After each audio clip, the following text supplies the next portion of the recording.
ስንት ሚሊዮን እስላም እኮ ነው ያለው። አህመድና መሐመድ በኢትዮጵያ ፖለቲካ ውስጥ መሳተፍ የለበትም። ወልደ ጊዮርጊስ መሆን አለበት የጀዋር አባስ ስም። ወልደ ሚካኤል መሆን አለበት የጀዋር አባስ ስም። ገብረ ተንሳይ መሆን አለበት የጀዋር አባስ ስም። የኔም አባስ ስም ገብረ ጻድቃን መሆን ነበረበት።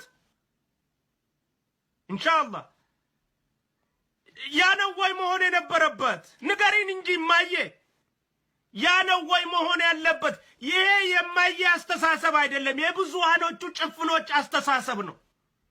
ጭፍኖች የሚያራሙት ጀዋር መሐመድ የሚለውን ስለሰሙ ነው። ጀዋር መላኩ ቢባል ኑሮ ዛሬ መላእክት ይሉት ነበር። ጀዋር ተስፋውን ቢሉት ኑሮ ተስፋችን ይሉት ነበር። ጀዋር ኢየሱስ ቢባል ኑሮ ኢየሱሳችን ትሉት ነበር። ጀዋር መሐመድ ስለተባለ ብቻ እስላማዊ ተግባር ያራምዳል የምትሉ በእስላምነት የእስላምነት ሐሳብ ማራመድ ወንጀል ነው ወይ? መጀመሪያ ሲጀመር ራሱ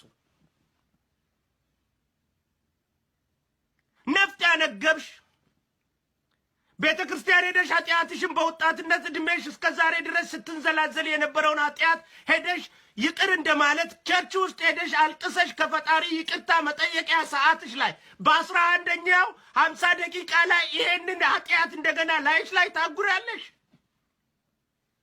አታፍሪም? አይሰቀጥጥሽም?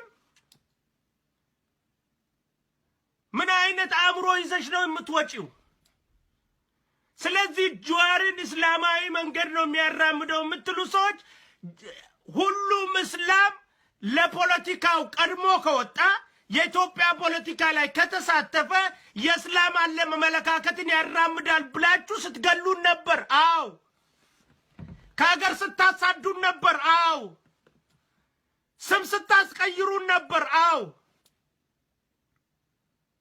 ሃይማኖታችንን ስታስቀይሩን ነበር ለመማር ሁሉ። አው ዛሬም እሱ አማረሽ። እኛ እየተጋፈጥን ያለነው እንደዚህ አይነት ጭፍን አመለካከት ያላቸው ነው።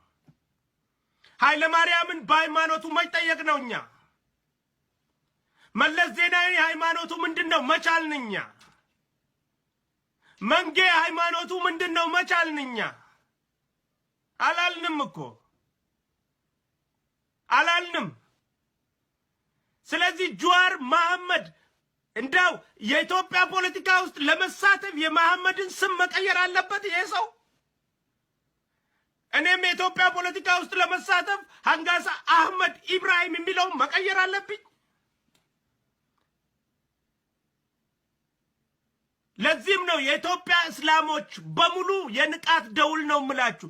ሰዎቹ እየጠሉ ያሉት አህመድ አሊን ነው፣ አብይን አይደለም። አብይንማ አብቹ ብለውታል እኮ። አይገባችሁም እንዴ? አብይን እኮ ቀይረውት ወደ ፈላሻ አብቹ ብለውታል። አብይ ጋር ችግር የለም፣ ችግር ያለው አህመድ አሊ ጋር ነው። አህመድ አሊ የሚባል ስም ቤተ መንግስት መግባቱ ነው ችግሩ። አብይ ዛሬም እስላም ነው እያሉ ጭፍና ማለት እስላም ኢትዮጵያን አይመራም እንዴ? አብይ እስላም ቢሆንስ ምንድነው ችግሩ? የአብይ እስላም መሆን ምንድነው? አብይ ክርስቲያን መስሎ አታለለን። ኧረ በእናታችሁ በዛሬ ላይ ሆነን አብይ ክርስቲያን ሆኖ አታለለን የምትሉ ሰዎች ከ150 ዓመት በፊት ምን ትሰሩ ነበር? እስላም ላይ ምን አይነት ወንጀል ስታከናውኑ ነበር? እስላም ላይ ምን አይነት ግድያ ስትፈጽሙ ነበር? እስላም ላይ ምን አይነት መክፋት ስታራምዱ ነበር? እስላም ላይ ይሄ ያሳያችኋል እኮ። በርነ መገር ሲሰኩኒ ነምኒ ጃራ ከነ ከይሳው አብይ ክርስቲያን ፈካቴቲ ኑሶ